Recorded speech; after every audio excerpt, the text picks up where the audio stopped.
Mga kapuso, rice stocks sa Western Visayas ng ibaligya sa mga LGU bastante suno sa NFA 6. Pila ka negosyante nagakabalaka nga posible maapektuhan kung mag-umpisa sa pagbaligya sa NFA rice sa mga LGU. Si Zen Kilantang Sasa nakatuto.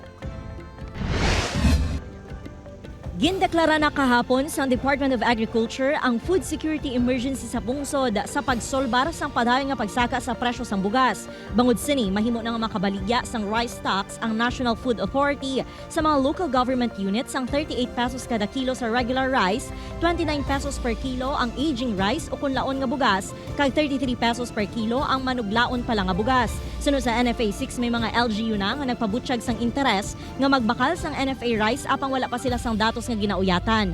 Ginpahayag sang ahensya nga bastante ang rice buffer stock sa rehiyon. 17 days ho ang ating buffer stock ngayon. Palay ho, we have around 922,000 bags and 37,000 naman in rice form na.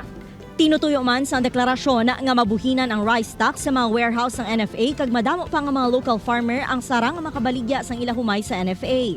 Nagakabalakang pila ka mga manugbaligya sang bugas nga maapektuhan ang ila negosyo in kaso mag-umpisang pagbaligya sang NFA rice. Di ma-affected gid kay kadako sang volume sang tao nga makabakal sang ano mo, sang mga bugas mo. Syempre affected gid kami.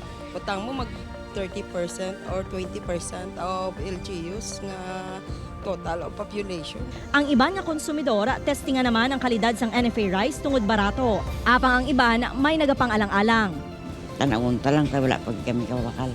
Upod kay Marvin Lauderes, Zen Kilantang Sasa, One Western Visayas.